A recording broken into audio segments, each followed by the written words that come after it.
नमः हरिः ओम्। मनोजवं मारुततुल्यवेगं जितेन्द्रियं बुद्धिमतां वरिष्ठं वातात्मजं वानरयूथमुख्यं श्रीरामदूतं शिरसा नमामि। జై శ్రీరామ్. మన శ్రీ దాసాంజనేయ స్వామివారి దేవాలయంలో పుష్కర సిద్ధి అనేటువంటి కార్యక్రమం ప్రారంభించుకున్నాం. అందులో భాగంగా మొదటి సంవత్సరం అంతా కూడా గణపతి ఆరాధన, రెండవ సంవత్సరం ఆంజనేయ స్వామి వారి యొక్క ఆరాధన, మూడవ సంవత్సరం సీతారామచంద్రుని యొక్క ఆరాధన కార్యక్రమాలు మనం పూర్తి చేసుకున్నాం. ఈ సంవత్సరం అంతా కూడా ధన్వంతరి అనుగ్రహం కోసం అందరూ కూడా ఆయురారోగ్యైశ్వర్యాలతో ఉండాలి అని చెప్పేసి ధన్వంతరి యొక్క ఆరాధన ఈ రోజు నుంచి ప్రారంభమవుతుంది. ఈ ధన్వంతరి స్వామి ఆ యొక్క క్షీరసాగర మదనం నుండి లక్ష్మీదేవి ఆవిర్భవించింది. ఆ తర్వాత ఆ యొక్క ధన్వంతరి స్వామివారు ఒక చేత్తో అమృత కలశాన్ని, ఒక చేత్తో ఆయుర్వేద శాస్త్రాన్ని తీసుకొని ఆ యొక్క క్షీరసాగరం నుంచి ఉద్భవించారు. ఆ యొక్క అమృతాన్ని అందిస్తా కూడా ఆ యొక్క దేవతలందరికీ కూడా అందించి ఈ ఆయుర్వేద శాస్త్రాన్ని ఋషులకి అందించడం జరిగింది. తద్వారా మనకి ఈరోజు ఈ యొక్క వైద్య శాస్త్రం అంతా కూడా ఈ ఆయుర్వేదంలోనే జరుగుతూ ఉంది. కాబట్టి ఋషులందరూ కూడా మనకి ఆయుర్వేదాన్ని అందించారు.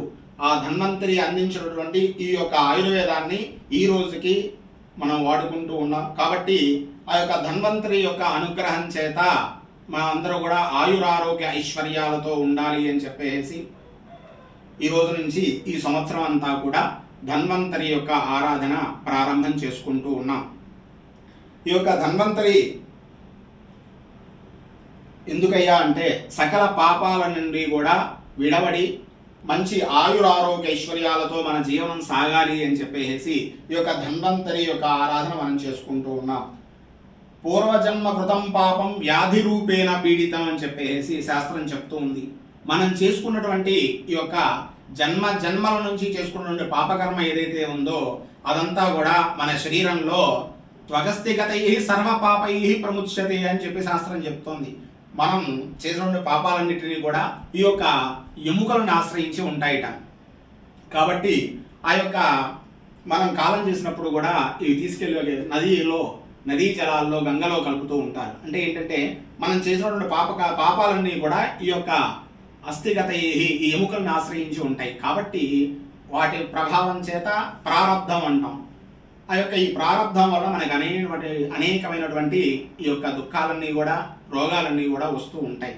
కాబట్టి అన్నీ కూడా పోవాలి అంటే ఈ యొక్క ధన్వంతరి యొక్క అనుగ్రహం ఉంటే ఆ యొక్క రోగాలన్నీ కూడా పోయి ప్రారబ్ధం అంతా కూడా తొలగిపోయి మనం శరీర సంపూర్ణ ఆరోగ్యంతో ఉంటాం.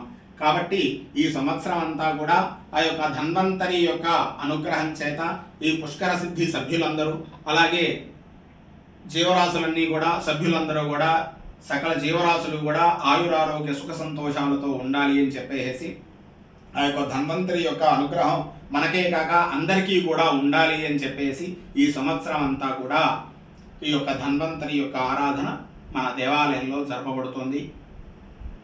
జై శ్రీరామ్.